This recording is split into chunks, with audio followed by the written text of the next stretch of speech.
Sir आप mute हैं।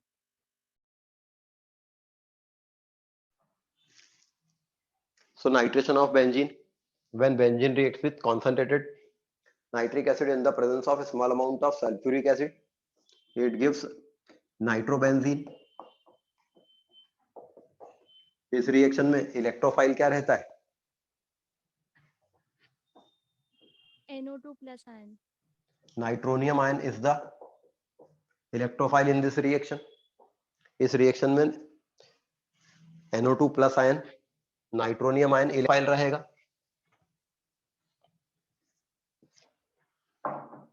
H2SO4 और HNO3 की रिएक्शन से मीडियम में नाइट्रोनियम आयन जनरेट होगा. ये नाइट्रोनियम आयन बेंजीन पर अटैक करेगा और इस पाई बॉन्ड को ब्रेक करके एक एरिनियम आयन फॉर्म करेगा. ये एरिनियम आयन अपनी एरोमेटिसिटी लॉस्ट कर चुका होगा, तो बाद में वो एक H+ आयन रिलीज करके अपनी एरोमेटिसिटी रीगेन करेगा. This is the mechanism of the reaction. तो halogenation of benzene, nitration of benzene. What is sulphonation of benzene? Benzene का सल्फोनेशन क्या होता है?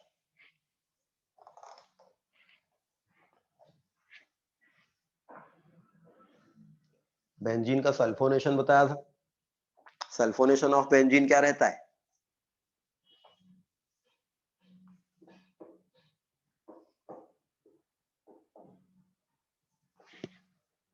So when one or more H atoms from the benzene is replaced by SO3 to form benzene sulfonic acid, this is known as sulfonation of benzene. When benzene reacts with concentrated sulfuric acid, when benzene reacts with concentrated sulfuric acid, it gives benzene sulfonic acid. In this reaction, the H+ ion of the benzene is replaced by the neutral molecule SO3. तो sulphonation of benzene एक तो reversible reaction रहती है, दूसरा यहाँ पर जो electrophile होता है वो न्यूट्रल मॉलिक्यूल SO3 होता है. Friedel-craft alkylation of benzene. Benzene का फ्रिडल-क्राफ्ट एल्काइलेशन.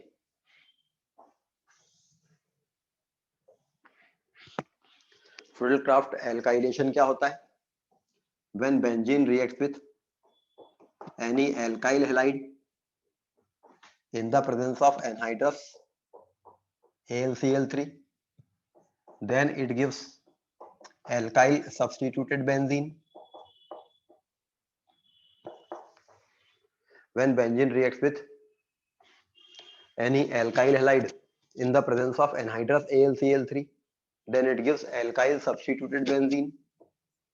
ये alkyl ग्रुप उस alkyl halide में जो रहता है वो लगता है.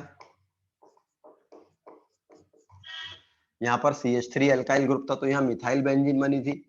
यहाँ पर C2H5Cl है तो यहाँ पर इथाइल बेंजीन बनेगी.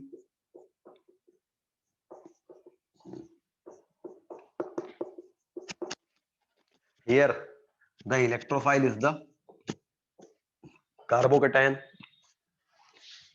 यहाँ पर इलेक्ट्रोफाइल कार्बोकेटायन होता है.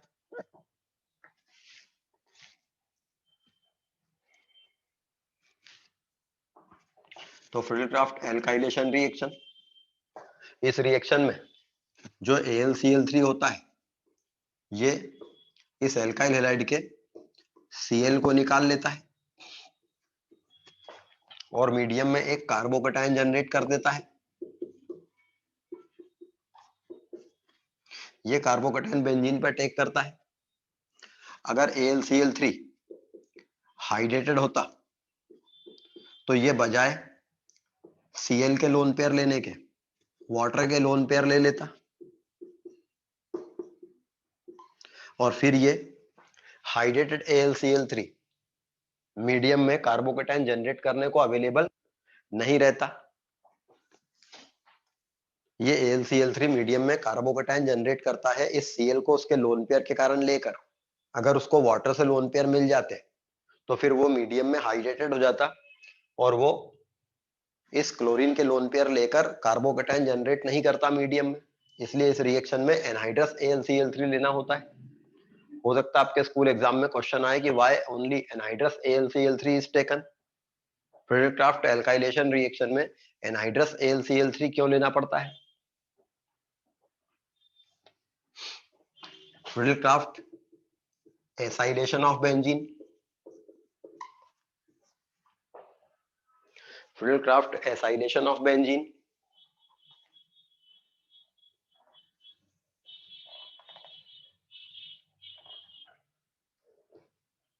ये जो R पॉजिटिव होता है ये कार्बोकैटायन होता है, लेकिन अगर RCO पॉजिटिव होता तो ये एसाइलियम आयन होता है।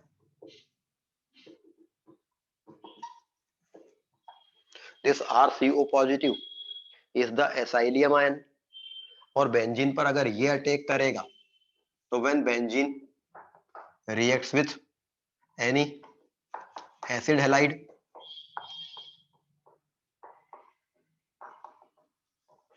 in the presence of anhydrous AlCl3, तो पहले आपको एल्काइल सब्स्टिट्यूटेड बेंजीन मिला था, अब की बार आपको एसाइल सब्स्टिट्यूटेड बेंजीन मिलेगा। जहां ये R ग्रुप कोई सा एल्किल ग्रुप हो सकता है, तो चूंकि इस रिएक्शन में बेंजीन पर एसाइल ग्रुप लगा है, that's why this reaction is called Friedel-Crafts acylation reaction.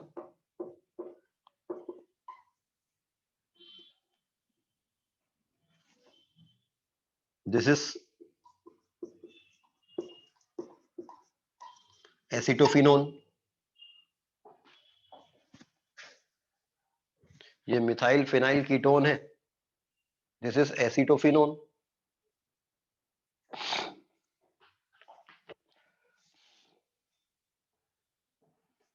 तो ये 5 रिएक्शन बेंजीन पर इलेक्ट्रोफिलिक सब्स्टिट्यूशन रिएक्शन है। इन सबके निज़म एक जैसे होते हैं। यहां पर भी ये जो AlCl3 होता है ये क्लोरीन के लोन पेयर के कारण क्लोराइड आयन को ले लेता है, तो यहाँ प्लस चार्ज ला देता है। अगर ये हाइड्रेटेड होता तो ये वाटर से लोन पेयर ले लेता, तो वो इस क्लोरीन को निकाल नहीं पाता, तो एसाइलियम आयन मीडियम में जनरेट नहीं होता। इसलिए एनहाइड्रस AlCl3 लेना होता है फ्रिडल-क्राफ्ट रिएक्शन में।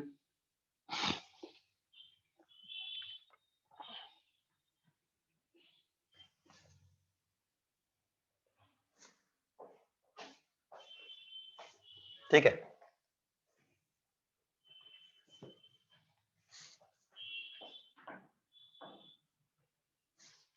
तो इस तरह से हमने बेंजीन पर 5 ग्रुप लगा दिए, हेलोजन लगा दिया, नाइट्रो ग्रुप लगा दिया, सल्फोनिक ग्रुप लगा दिया, एल्काइल ग्रुप लगा दिया, एसाइल ग्रुप लगा दिया। But what about other groups? Benzene पर और दूसरे ग्रुप कैसे अटैच करें?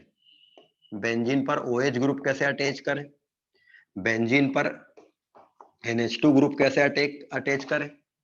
बेंजीन पर साइनाइड ग्रुप कैसे अटैच करें? बेंजीन पर COOH ग्रुप कैसे अटैच करें? ये जो साइनाइड ग्रुप है, NH2 ग्रुप है, OH ग्रुप है, ये ग्रुप न्यूक्लियोफाइल की तरह आते हैं कि इलेक्ट्रोफाइल की तरह आते हैं? मान लीजिए आपने किसी रिएजेंट से इन ग्रुप्स को जनरेट करा मीडियम में, तो ये न्यूक्लियोफाइल की तरह आने वाले ग्रुप हैं कि इलेक्ट्रोफाइल की तरह आने वाले ग्रुप हैं? सर न्यूक्लियोफाइल के और तरह। न्यूक्लियोफाइल। ये न्यूक्लियोफाइल की तरह आने वाले ग्रुप हैं। और बेंजीन खुद एक इलेक्ट्रॉन रिच स्पीशीज है, और ये ग्रुप भी अगर खुद इलेक्ट्रॉन रिच हुआ तो निगेटिव नेगेटिव में रिपल्शन रहेगा, ये यहाँ पे आके अटैक करेगा ही नहीं। बेंजीन पर इलेक्ट्रोफाइल जाकर अटैक करता है, न्यूक्लियोफाइल नहीं अटैक करता है। तो न्यूक्लियोफिलिक ग्रुप बेंजीन पर कैसे लगाए जाएंगे? बेंजीन पर ये न्यूक्लियोफिलिक ग्रुप लगाने का कोई तरीका हो सकता है क्या?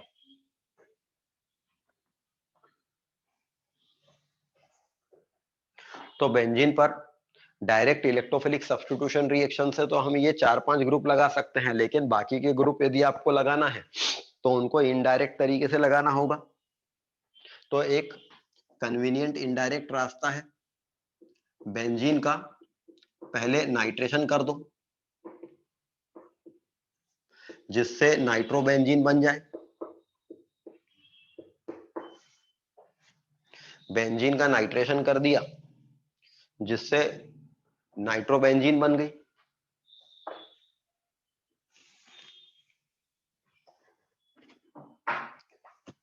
बेंजीन का नाइट्रेशन किया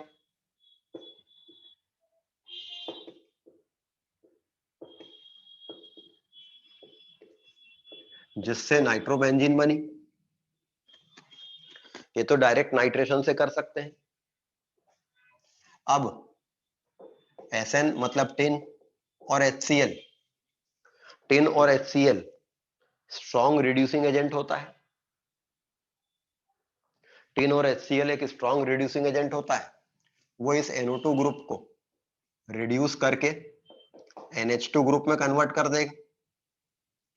इस तरह से बेंजीन पर आपने NH2 ग्रुप लगा दिया, मतलब आपने पहले इलेक्ट्रोफिलिक ग्रुप लगाया नाइट्रो, फिर उसको यूज करके न्यूक्लियोफिलिक ग्रुप में बदल दिया।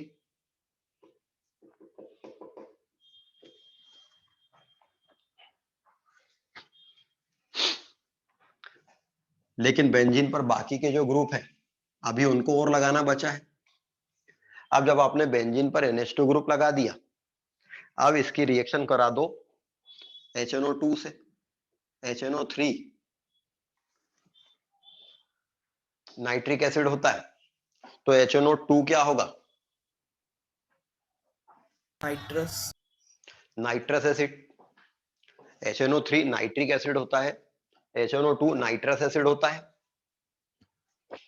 नाइट्रस एसिड, बेंजीन पर नाइट्रस एसिड की रिएक्शन आपको कराना है। ये नाइट्रस एसिड अनस्टेबल होता है, इसलिए ये लेबोरेटरी में स्टोर करके नहीं रख सकते इसको। नाइट्रिक एसिड स्टेबल होता है, तो you can find out nitric acid in the laboratory. लेकिन नाइट्रस एसिड अनस्टेबल सब्सटेंस है, तो ये लेबोरेटरी में आपको ऐसे रखा हुआ नहीं मिलेगा। तो हमें बेंजीन इस एनिलीन पर नाइट्रस एसिड डालना है। तो एनिलीन पर नाइट्रस एसिड डालने के लिए क्या करें, जबकि ये अनस्टेबल रहता है? तो नाइट्रस एसिड डालने के बजाय सोडियम नाइट्राइट और HCl डालते हैं। सोडियम नाइट्राइट NaNO2 और HCl ये दोनों डालते हैं। ये दोनों आपस में रिएक्शन करके नाइट्रस एसिड जनरेट कर देंगे मीडियम में।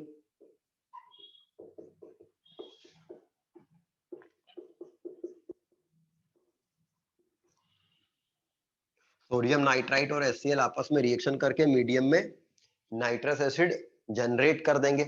मतलब हमने यहाँ पर नाइट्रस एसिड को डालने के बजाय उसको रिएक्शन मिक्सचर में ही प्रिपेयर कर लिया और वो वहीं की वहीं रिएक्ट भी कर जाएगा। इस तरह से किसी सब्सटेंस को रिएक्शन मिक्सचर के अंदर ही अंदर जनरेट कर लेना इन सीटू प्रिपरेशन कहलाती है उसकी। मींस वी विल से कि यहां पर हमने नाइट्रस एसिड को इन सीटू प्रिपेयर किया है। यहां पर हमने नाइट्रस एसिड को इन सीटू प्रिपेयर किया है। कोई डाउट इसमें किसी को?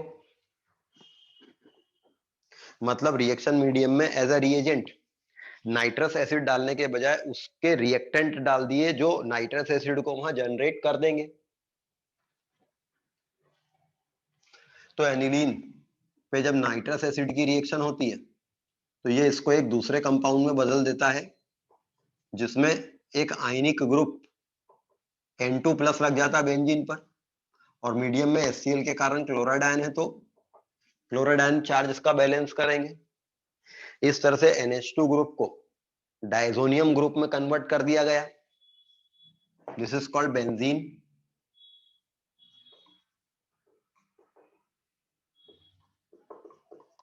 Diazonium chloride, benzene diazonium chloride. अब ये जो बेंजीन पे डायजोनियम ग्रुप लगता है, बेंजीन पर ये जो डायजोनियम ग्रुप लगता है इसमें इस नाइट्रोजन पर प्लस चार्ज है, तो ये नाइट्रोजन इस बॉन्ड से इलेक्ट्रॉन लेकर भागेगा कि इलेक्ट्रॉन देकर भागेगा उसको? लेकर भागेगा।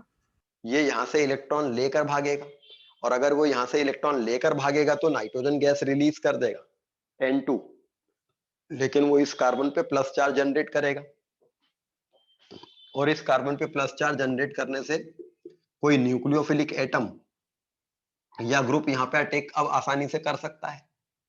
मतलब अब क्या होगा, मीडियम में बेंजीन पे लगे इस डाइजोनियम ग्रुप को कोई न्यूक्लियोफाइल आकर हटाता जाएगा।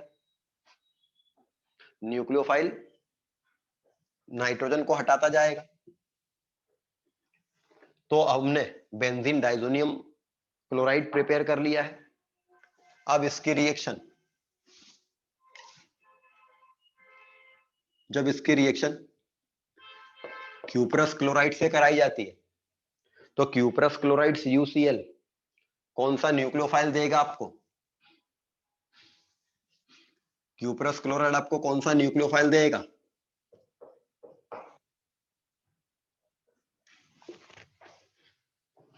क्यूप्रस क्लोराइड कौन सा न्यूक्लियोफाइल प्रोड्यूस करेगा मीडियम में? तो Cl। Cl minus negative। Ion chloride, और वो क्लोराइड इस नाइट्रोजन को हटा के खुद लगेगा, तो इस रिएक्शन का प्रोडक्ट क्या होगा? क्लोरोबेंजीन, और नाइट्रोजन निकल जाएगी कलरलेस ऑर्डरलेस गैस। लेकिन अगर क्यूप्रस क्लोराइड के बजाय क्यूप्रस ब्रोमाइड की रिएक्शन कराई जाती तो इससे क्या बनता?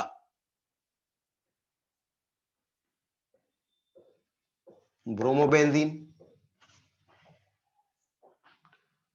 क्योंकि cuprous bromide bromide ion generate करता मीडियम में। अगर बेंजीन डाइजोनियम क्लोराइड की रिएक्शन क्यूप्रस साइनाइड से कराई जाती तो ये कौन सा न्यूक्लियोफाइल मीडियम में जनरेट करेगा? Cn minus. Cyanide ion Cn minus, तो बेंजीन पर वो Cn माइनस आयन जाकर लग जाएगा, तो this reaction will produce cyanobenzene. इसी प्रकार से अगर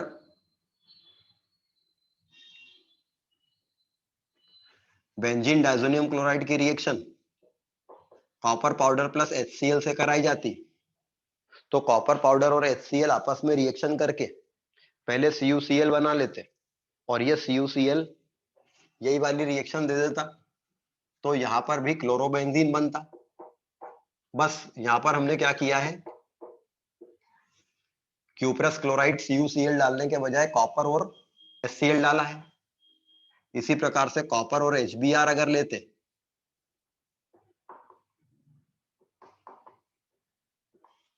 तो ये ब्रोमोबेंजीन देता।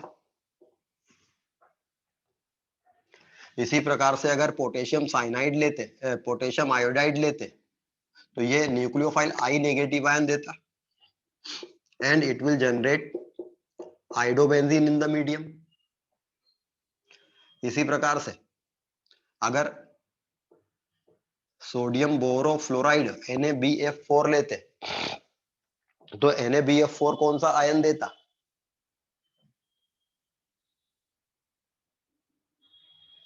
Sir fluorine F minus. नहीं, ये Na positive BF4 negative ion देता। तो ये Na positive BF4 negative ion पहले जो इसके साथ में जुड़ जाता, जैसे यहाँ क्लोराइड इसको हटाकर ये BF4 चिपक जाता है इसके पास, लेकिन जब इसको थोड़ा हीट करते तो फिर ये ब्रेक होके F नेगेटिव आयन देता। वो जो तुमने बोला वो सही है, F नेगेटिव आयन देता, और वो इस फ्लोरीन इसको नाइट्रोजन को हटाता, तो नाइट्रोजन गैस निकलती, फ्लोरोबेंजीन बन जाती, प्लस बोरॉन ट्राइफ्लोराइड बन जाती।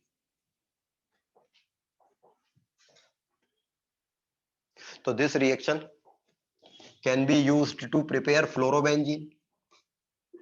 नाइट्रोजन गैस निकलेगी, इससे एक फ्लोराइड आया है, उसने नाइट्रोजन को हटाया तो फ्लोरोबेंजीन बन गई, प्लस इस BF4 ने एक F नेगेटिव आयन दे दिया है तो बचा BF3।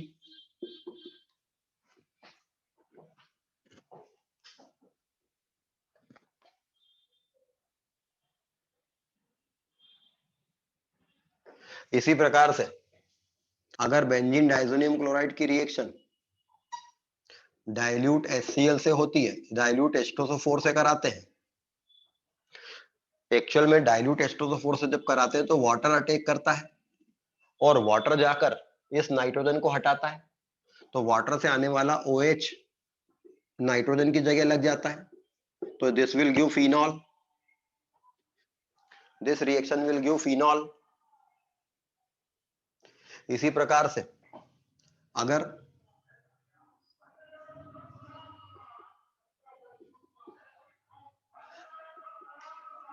H3PO2 के साथ हीट करते हैं, अगर डाइजोनियम क्लोराइड को H3PO2 के साथ हीट करते हैं तो ये H माइनस आयन देता है, वो H माइनस आयन इस पे जाके नाइट्रोजन को हटाता, तो यहां पर क्या बनेगा, जब H3PO2 H माइनस आयन देगा और वो H माइनस आयन जाकर नाइट्रोजन को हटा देगा, तो यहां पर प्रोडक्ट क्या बनेगा,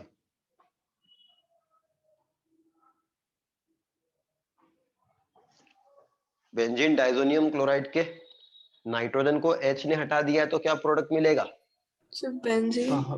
बेंजीन।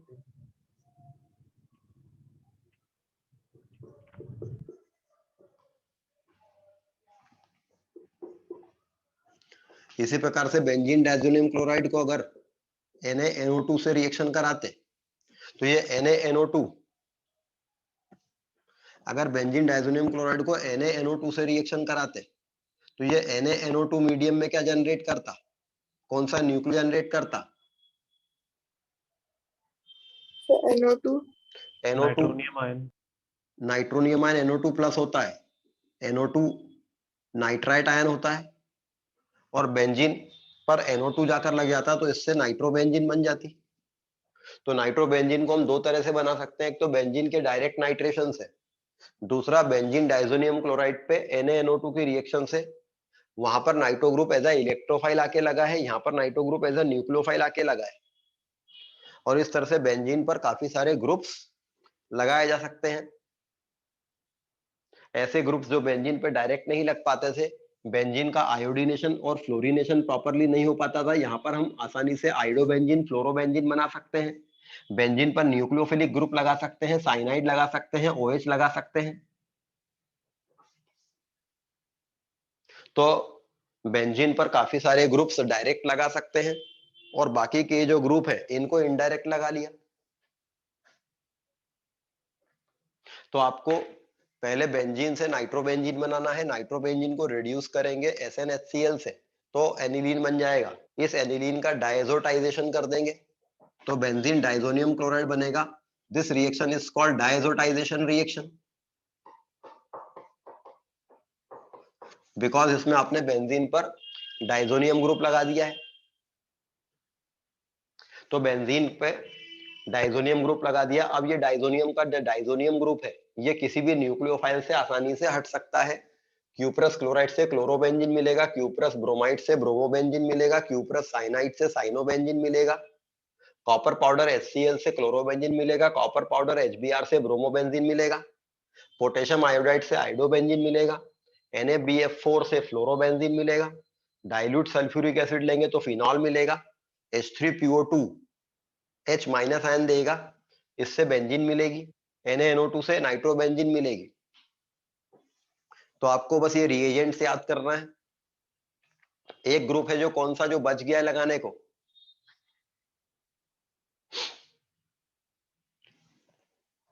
बेंजीन पर एक ग्रुप है जो लगाने को बच गया, कौन सा,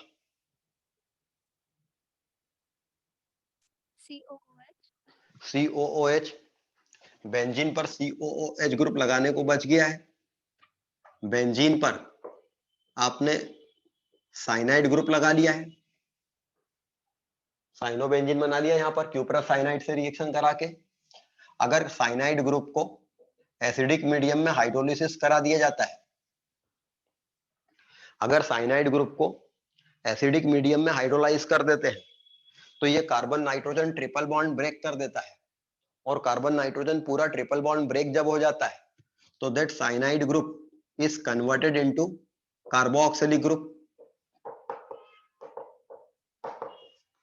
तो अगर आपको बेंजीन पर साइनाइड ग्रुप, बेंजीन पर अगर आपको कार्बोक्सिलिक ग्रुप लगाना है तो पहले बेंजीन पर साइनाइड ग्रुप लगा लें और फिर उसको हाइड्रोलिसिस कर दें।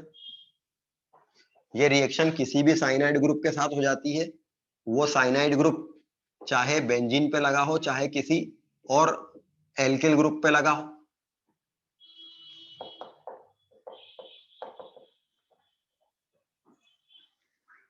मतलब किसी मॉलिक्यूल में अगर कहीं साइनाइड ग्रुप लगा है और आपने उसको हाइड्रोलिसिस कर दिया तो वो साइनाइड ग्रुप हाइड्रोलाइज होकर कार्बोक्सिलिक ग्रुप में बदल जाएगा। कोई डाउट है इसमें किसी को?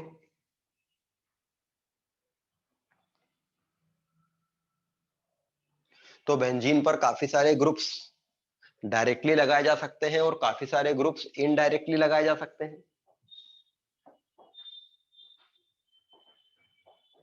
इन रिएक्शंस को याद रखिए।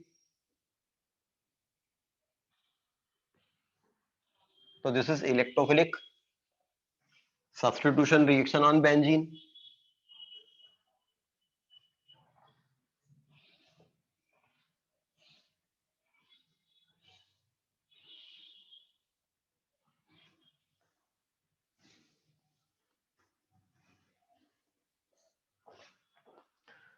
अच्छा, अब हमने क्या किया, बेंजीन पर डायरेक्टली या इनडायरेक्टली कोई ग्रुप लगा दिया।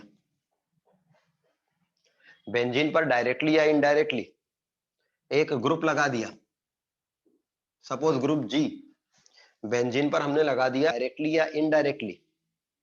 अब बेंजीन पर हम फिर से सेकंड इलेक्ट्रोफिलिक सब्स्टिट्यूशन करते हैं। मतलब बेंजीन पर पहले हमने इलेक्ट्रोफिलिक सब्स्टिट्यूशन पढ़ा, उससे आपको एक सब्स्टिट्यूटेड बेंजीन मिली। Now the second electrophilic substitution और the electrophilic substitution on a substituted benzene.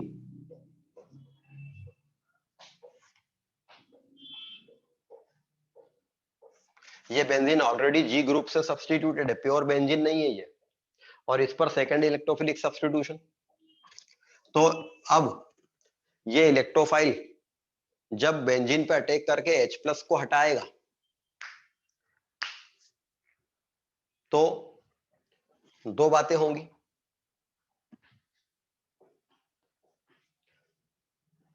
अब जब बेंजीन पर सेकंड इलेक्ट्रोफिलिक सब्स्टिट्यूशन हो रहा है तो ये इलेक्ट्रोफाइल बेंजीन पर ग्रुप जी को जब हटाएगा तो दो बातें हो सकती हैं। पहली बात तो इस ग्रुप जी के लगे होने पर ये बेंजीन रिंग जो है ये और ज्यादा फास्टर रेट से इलेक्ट्रोफिलिक सब्स्टिट्यूशन देने लगे।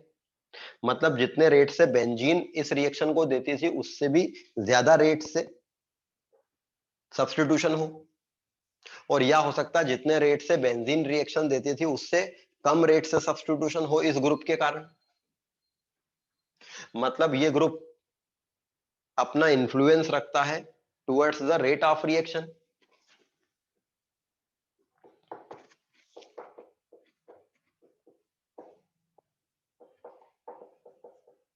बेंजीन पर जब एक ग्रुप लगा होता है तो वो एक तो अपना इन्फ्लुएंस रखता है किस पर, रिएक्टिविटी पर।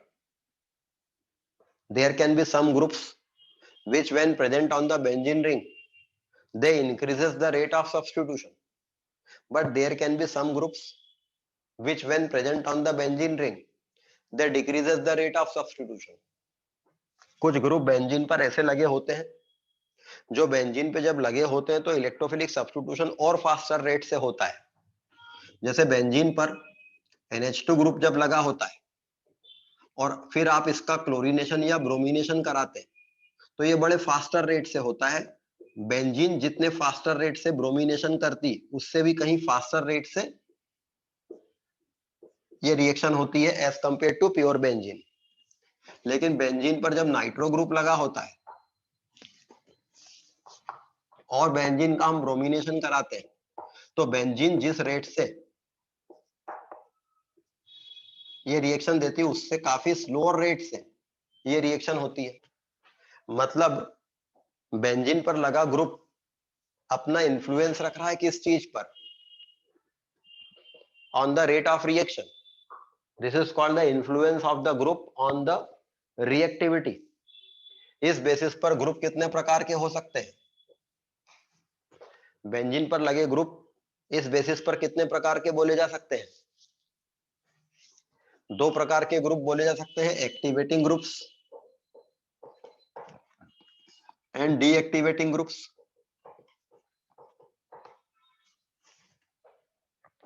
बेंजीन पर लगे ग्रुप्स 2 प्रकार के हो सकते हैं, activating groups and deactivating groups. इनमें से एक्टिवेटिंग ग्रुप कौन सा है और डीएक्टिवेटिंग ग्रुप कौन सा है?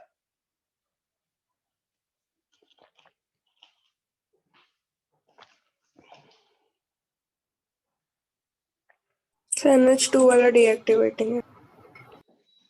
इनमें से एक्टिवेटिंग ग्रुप कौन सा है और डीएक्टिवेटिंग ग्रुप कौन सा है?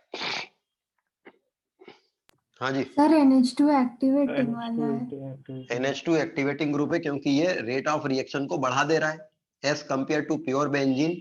ये रिएक्शन ज्यादा फास्टर है जब यहाँ NH2 लगा है तो। और NO2 डीएक्टिवेटिंग ग्रुप है क्योंकि ये as compare to pure benzene slow rate से रिएक्शन हो रही है जब ये NO2 लगा है तो ऐसे ग्रुप जो बेंजीन पर जब लगे होते हैं और वो रेट ऑफ रिएक्शन को फास्ट कर देते हैं वो एक्टिवेटिंग ग्रुप कहलाते हैं क्योंकि वो रिएक्शन को और एक्टिवेट कर रहे हैं, मॉलिक्यूल को एक्टिवेट कर रहे हैं। And there can be some deactivating groups. Similarly benzene पे लगा हुआ ये ग्रुप, बेंजीन पर लगा हुआ ये ग्रुप ना केवल अपना इन्फ्लुएंस रखता है ऑन द रिएक्टिविटी, बल्कि ये ग्रुप अपना इन्फ्लुएंस रखता है ऑन ओरिएंटेशन। बेंजीन पर लगा ये ग्रुप अपना इन्फ्लुएंस रखता है ऑन रिएक्टिविटी और अपना इन्फ्लुएंस रखता है ऑन ओरिएंटेशन।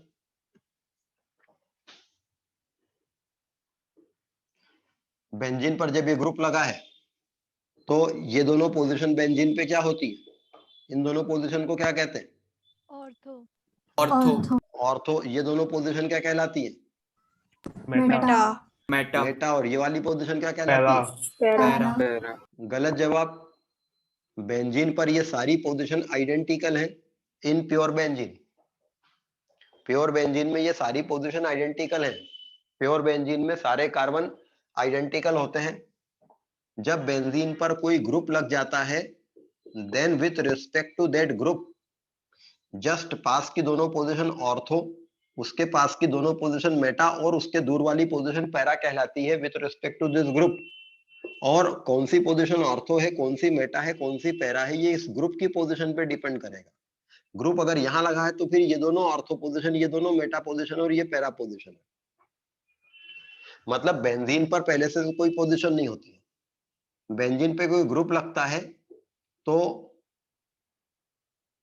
उस ग्रुप के रिस्पेक्ट में 2-6 पोजीशन ऑर्थो कहलाती है, 3-5 पोजीशन मेटा कहलाती है, 4th पोजीशन पैरा कहलाती है, but it depends upon the position of that group.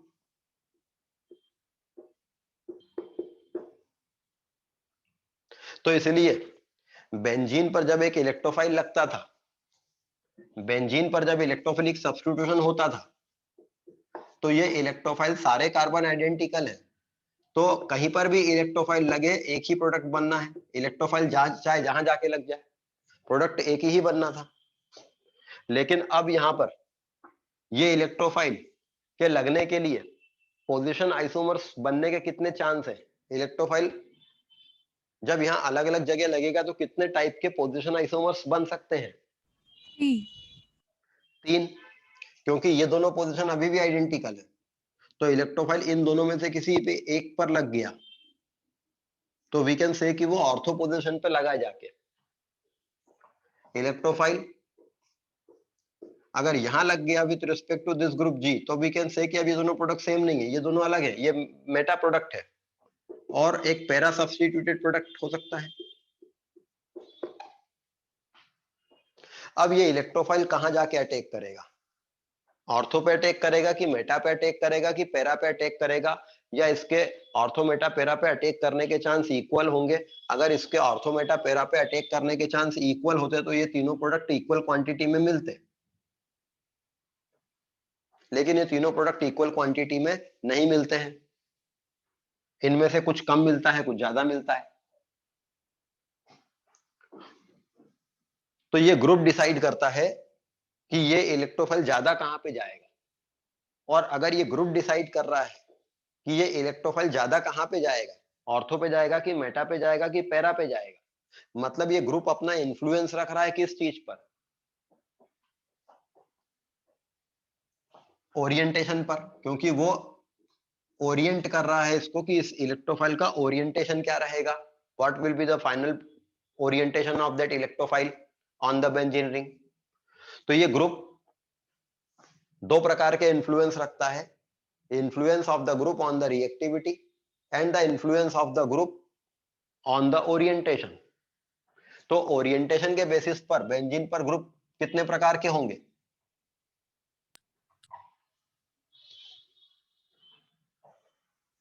Influence on the orientation के बेसिस पर कितने प्रकार के ग्रुप्स होंगे?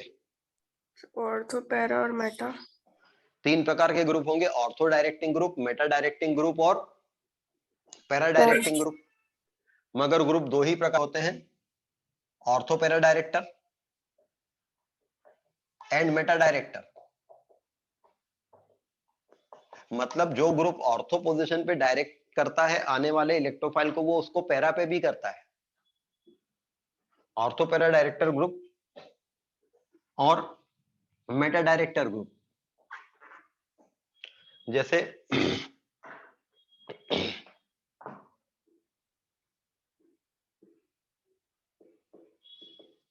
NH2 है, जब इसका ब्रोमिनेशन करते हैं तो ये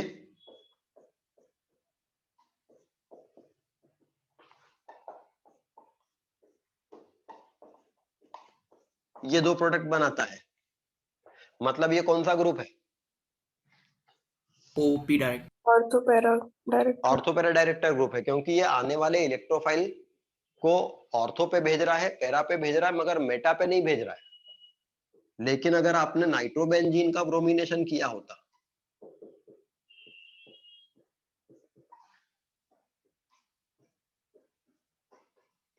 तो आपको major product meta bromo nitrobenzene मिलता।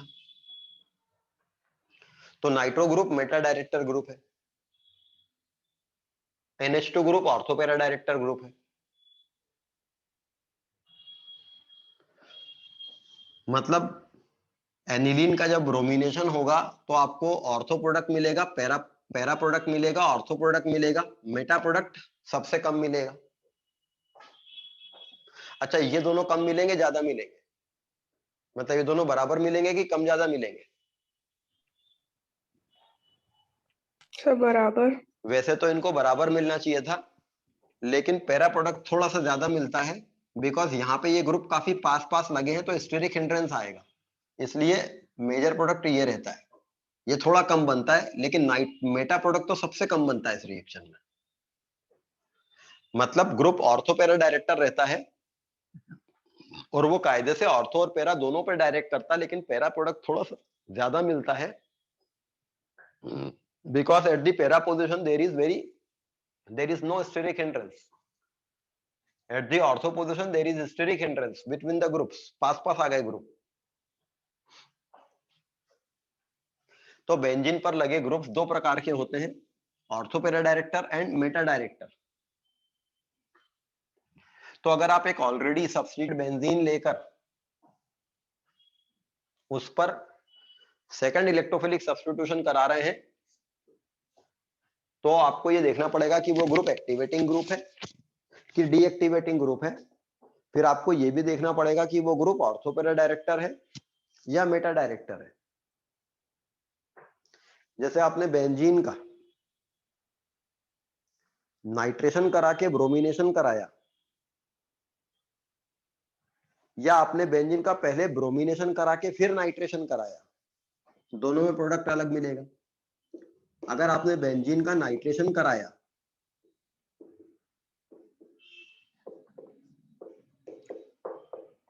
और फिर ब्रोमिनेशन कराया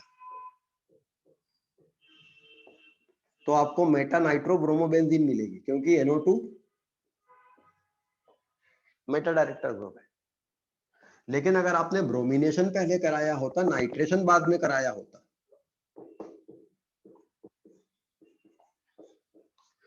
तो पहले ब्रोमोबेंजीन बन गई होती और ये ऑर्थोपेरा डायरेक्टर है।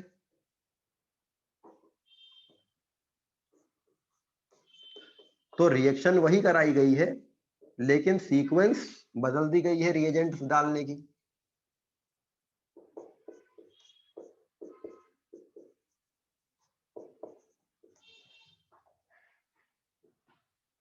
क्योंकि जो नाइट्रो ग्रुप है ये मेटा डायरेक्टर ग्रुप है, ब्रोमीन ग्रुप जो है वो ऑर्थोपेरा डायरेक्टर ग्रुप है। कोई डाउट इसमें किसी को?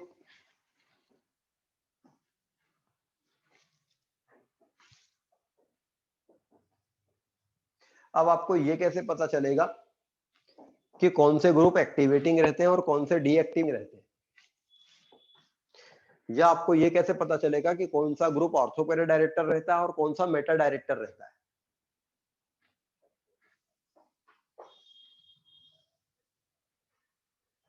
ऐसे सारे ग्रुप जो बेंजीन पे लगे होने पर बेंजीन की तरफ इलेक्ट्रॉन भेजते हैं, मतलब या तो प्लस एम इफेक्ट देते हैं या प्लस आई इफेक्ट देते हैं या प्लस हाइपर कॉन्जुगेशन इफेक्ट देते हैं। मतलब ऐसे सारे ग्रुप जो बेंजीन पे लगे होने पर बेंजीन रिंग की तरफ इलेक्ट्रॉन भेजते हैं, ये सब एक्टिवेटिंग ग्रुप होते हैं।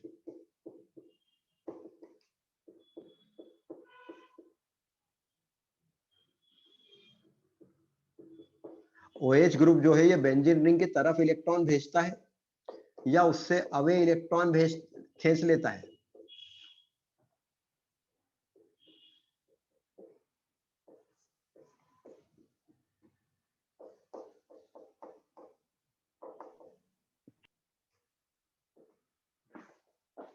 OH ग्रुप बेंजीन रिंग की तरफ इलेक्ट्रॉन भेजता है या उससे पुल कर लेता है।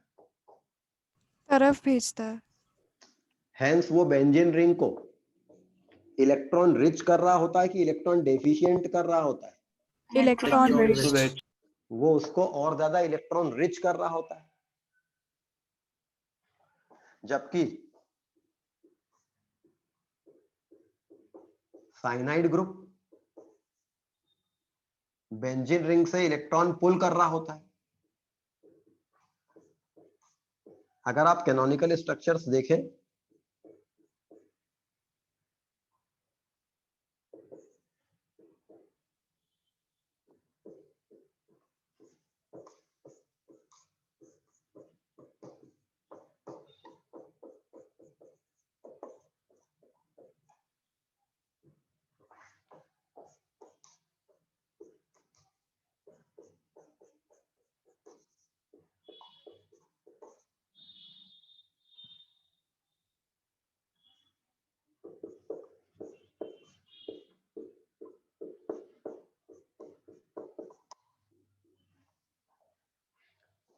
तो अगर हम देखें तो साइनाइड ग्रुप -m इफेक्ट देने वाला ग्रुप है, मीसोमेरिक इफेक्ट से इलेक्ट्रॉन पुल कर ले रहा है। जबकि OH ग्रुप +m इफेक्ट देने वाला ग्रुप है, ये +m इफेक्ट देकर इलेक्ट्रॉन भेज रहा है रिंग की तरफ और ये रिंग को ज्यादा इलेक्ट्रॉन रिच कर रहा है। तो किस केस में बेंजीन रिंग पर इलेक्ट्रोफाइल का अटैक ज्यादा फास्टर रेट से होगा?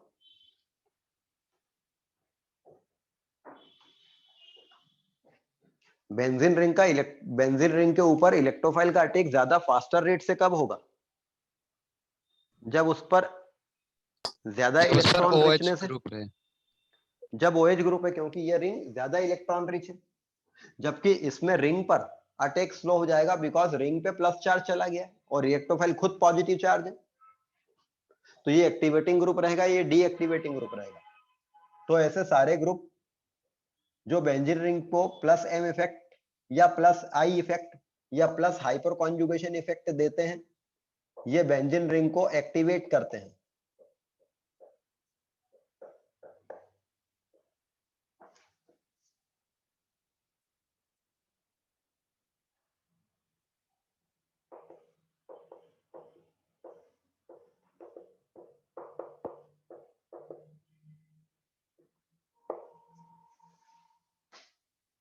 ये सारे ग्रुप बेंजीन रिंग को एक्टिवेट करते हैं।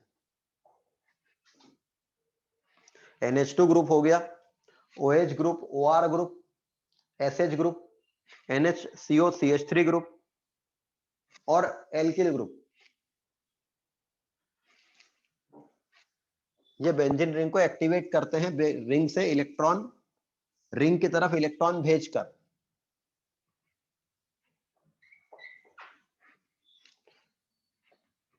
ज्यादा एक्टिवेटिंग कौन होगा? जो मीजोमेरिक इफेक्ट से इलेक्ट्रॉन भेजेगा या जो इंडक्टिव इफेक्ट से इलेक्ट्रॉन भेजेगा? Mesomeric.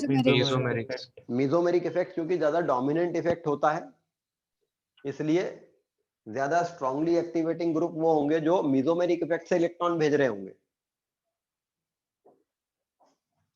डीएक्टिवेटिंग ग्रुप जो बेंजीन रिंग से इलेक्ट्रॉन पुल कर लेते हैं, या तो -m इफेक्ट से या -I इफेक्ट से इलेक्ट्रॉन पुल कर लेते हैं, तो NO2 group, sulphonic group, cyanide group,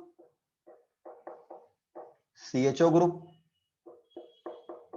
COOH group and halogen, fluorine, chlorine, bromine, iodine, ये सब डीएक्टिवेटिंग ग्रुप रहते हैं। ये सब लोग -m इफेक्ट से इलेक्ट्रॉन पुल करते हैं, जबकि हेलोजन -I इफेक्ट से इलेक्ट्रॉन पुल करते हैं। बेंजीन पर अगर कोई हेलोजन लगा होगा,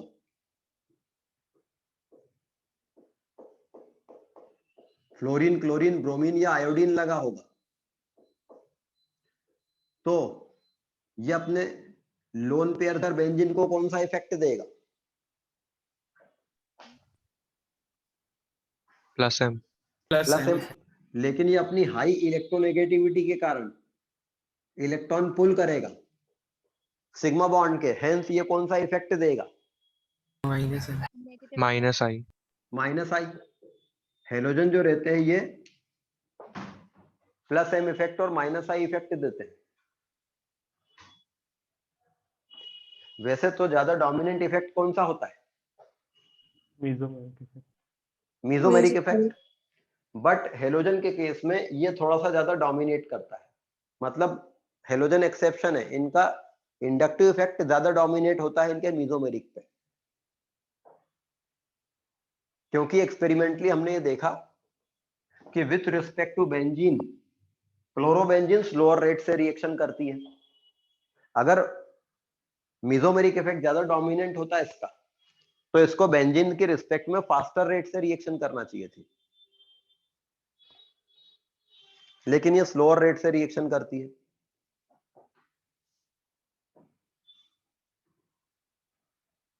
तो आपको ये ग्रुप याद रखने चाहिए कि कौन से ग्रुप एक्टिवेटिंग है, कौन से डीएक्टिवेटिंग है।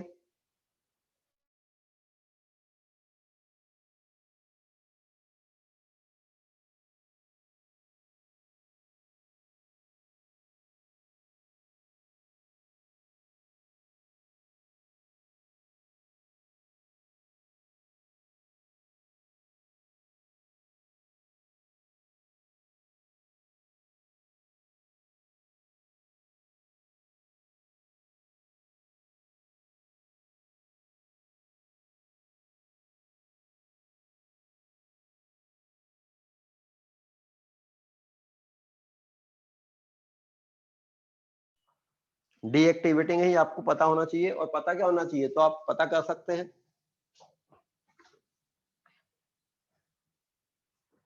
अब बात आती है कि कौन से ग्रुप ऑर्थोपेरा डायरेक्टर होते हैं और कौन से मेटा डायरेक्टर होते हैं। All activating groups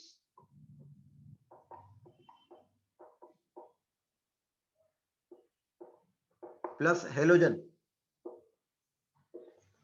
are ortho para director. सारे एक्टिवेटिंग ग्रुप्स और हेलोजन ऑर्थोपेरा डायरेक्टर होते हैं, and all deactivating groups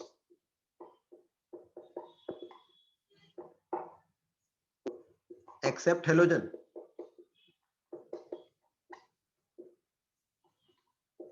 are meta directors. तो ये सारे ग्रुप मेटा डायरेक्टर, ये सारे group ortho para director. Halogen के केस में बस उल्टा है, ये डीएक्टिवेटिंग होते हैं लेकिन ये ऑर्थो पैरा डायरेक्टर होते हैं।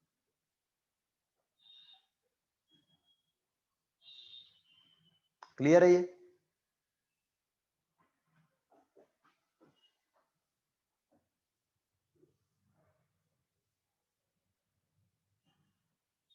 तो बेंजीन पर सेकंड इलेक्ट्रोफिलिक सब्स्टिट्यूशन करेंगे तो आपको पहले जो ग्रुप लगा है उसके बारे में देखना पड़ेगा कि वो एक्टिवेटिंग है कि डीएक्टिवेटिंग है, वो ऑर्थो पैरा डायरेक्टर है कि मेटा डायरेक्टर ग्रुप है।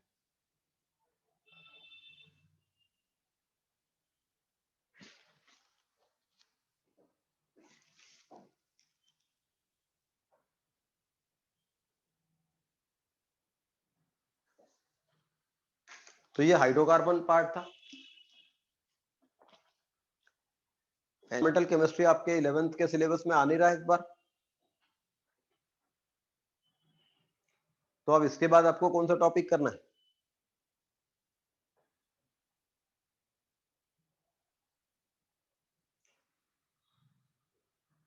तो 11th में जितना सिलेबस आएगा आपके 11th एग्जाम में वो सारा मैंने करा दिया है।